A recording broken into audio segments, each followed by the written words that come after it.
दोस्तों नमस्कार, आपका स्वागत है हमारे YouTube के एजुकेशनल चैनल आर्ट ज्ञान कला में।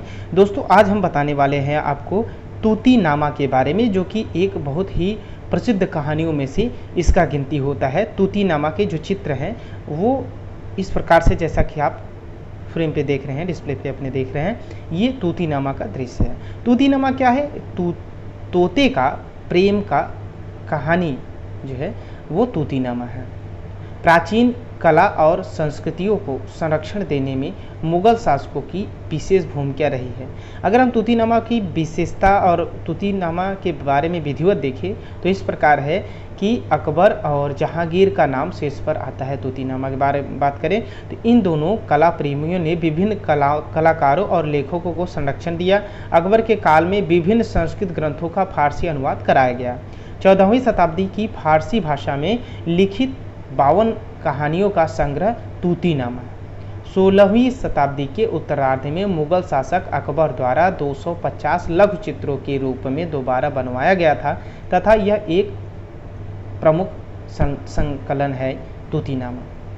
और इसका लेखन हमारे निकटवर्ती बदायूं में ही किया गया। यह एक प्राचीन परंतु बहुत मनोरंजक कथा संग्रह है तूतीनामा। अकबर के शासनकाल में 250 लघु चित्रों के संकलन को इसमें सम्मिलित किया गया, जिसकी एक प्रति आज भी रामपुर के रजा पुस्तकालय में संग्रहित है। वास्तव में देखा जाए तो तूतीनामा की अधिकांश कहानियां संस्कृत कथा संग्रह सुख सप्तती से प्रेरित है। ये तूतीनामा का जो मुगल काल में ये चित्र बना था, इसको देख लीजिए, ये तूतीनामा का चित्र है, ठीक है। और तूतीनामा का शाब्दिक अर्थ जो होता है वो तोते की कथा है। तोते की कथा, तूतीनामा, ये इंपॉर्टेंट क्वेश्चन भी बन जाता है यहाँ से। ये फैक्ट जो है क्वेश्चन है, समझ नहीं। तूतीनामा का शाब्दिक अर्थ क्या है? तो तोते का कथा। तूतीनामा की 52 कहानियों का मुख्य कथावाचक एक विद्वान तोता है, जो अपने मालिक, जिसका नाम म्यूमुनिस था। अब उस तूतीनामा के विद्वान जो थे उनका नाम, कथावाचक, तो उनका नाम था म्यूमुनिस। ये क्वेश्चन में आता है। अज्ञानता अनुसार खोजस्था नाम की उसकी पत्नी को अवैध संबंध बनाने से रोकने के लिए हर रात उसे एक कहानी सुनाता और उसे बाहर जाने से रोक लेता। यह प्रक्रिया पूरे 52 दिनों तक चलती रही। समझ रहे हैं? ये 52 दिनों की जो कहानी है यही है कि अवैध संबंध बनाने के लिए उसे रोकता था और कहानी सुनाता था। तो 52 दिन तक यह कहानी ये चलता रहा। हर रात कथा का प्रारंभ होता था और अगला दिन शुरू होते ही कथा का अंत होता था। खोजस्ता का पति एक व्यापारी था जो काम के सिलसिले में घर से बाहर गया हुआ था, इसलिए उसने अपनी पत्नी को तोता और मैना की एक जोड़ी उपहार में दी। घर छोड़कर न जाने की सलाह देने पर क्रूर खोजस्ता ने मैना का गला दबा दिया और परिस्थिति की गंभीरता को ध्यान में रखकर तोते ने यह उपाय खोजा कि वह 52 रात्रियों तक खोजस्ता को मनोरंजक कहानी सुनाएगा, ताकि खोजस्ता का ध्यान कहानी पर लगा रहे और वह घर से बाहर ना भागे। सोचिए, तोते का इतना बढ़िया दिमाग था।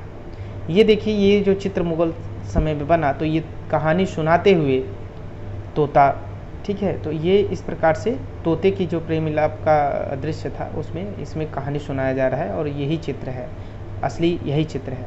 भारत की शांति ईरान में भी साहित्यकारों का द्वारा तोते की अपनी कथा का केंद्र बनाना काफ़ी लोकप्रिय है और कहा जाता है कि तूतीनामा की प्रेरणा कथाओं ने अकबर को काफ़ी प्रभावित किया। और चूंकि अकबर का हरम माने बहनों की पत्नियों और सेविकाओं का कक्ष था, इसलिए वह इस प्रकार की कहानियों के माध्यम से महिलाओं को नियंत्रित करने में विशिष्ट रुझान रखते थे। तूतीनामा के लेखक जियालुद्दीन नब्बासी का सिर्फ नब्बासी थे। वे एक फारसी चिकित्सक और एक सूफी संत थे तथा 14वीं शताब्दी में भारत में बदायूं उत्तर प्रदेश चले गए थे। 14वीं शताब्दी में उन्होंने फारसी भाषा में अपना लेखन किया था 1530 से 1540 ईस्वी में के दौरान हुमायूं ने दो कलाकारों मीर सैयद अली और अब्दुल अस्मद जिसे कहा जाता है सिराजी को स्वयं को और अपने पुत्र अकबर को यह कला सिखाने के लिए आमंत्रित किया। अकबर के फतेहपुर सीकरी चले जाने के बाद कलाकारों ने के एक बड़े समूह ने लघु चित्रों का निर्माण किया। 1556 से 1605 ईस्वी के दौरान इन कलाकृतियों को मुगल कलाकृतियाँ के रूप में जाना जाता था और ये कलाकृतियाँ वर्तमान में क्लीवलैंड म्यूजियम ऑफ आर्ट और कुछ ब्रिटिश संग्रहालय में देखा जाता है। ये देख रहे हैं जैसा कि ये दृश्य में दिखाया जा रहा है। तूतीनामा की कथाओं में एक ब्राह्मण लड़के की कथा बहुत अधिक प्रसिद्ध है। इस कथा में ब्राह्मण लड़का व एक राजकुमारी आपस में प्रेम करते हैं, परंतु एक साधारण ब्राह्मण का राजकुमारी से प्रेम करना उस समय किसी अपराध से कम नहीं था। वह ब्राह्मण अपनी व्यथा अपने एक मजदूर मित्र को बताता है और इसके बाद वह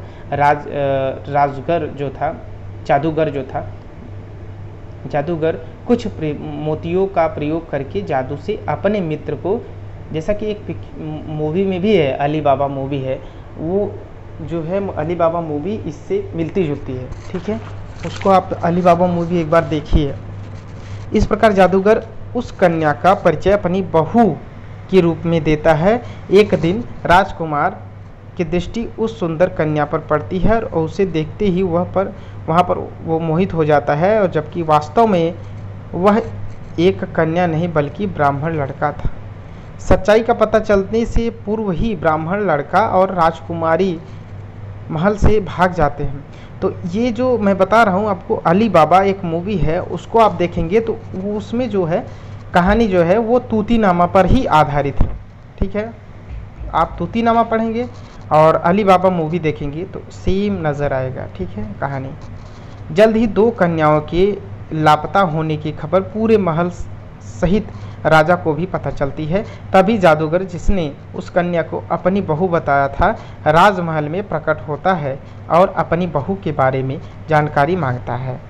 लाचार राजा इसकी इच्छा पूर्ति करने के लिए उसे बहुमूल्य उपहार देता है। इन उपहारों को जादूगर अपने ब्राह्मण मित्र व उसकी पत्नी को भेंट करता है ताकि वह सुख से अपनी जीवन व्यतीत कर सके। इस प्रकार कथा का अंत होता है। वहाँ पे तूतीनामा भले ही सुलेख शैली में लिखा गया है, परंतु विश्व भर में पाई जाने वाली हर चित्रकला एक कहानी के विशिष्ट विषय की कड़ी पर आधारित है। कथक लोक नृत्य कलाकृतियाँ भी इसकी विशेषताएं चित्रकलाओं की भिन्नता का अनुमान इसके रंगों की विविधता से लगाया जा सकता है। तो दोस्तों, तूतीनामा जो है बहुत ही इम्पोर्टेंट ये रहा है हर कलाकार प्रेमियों के लिए।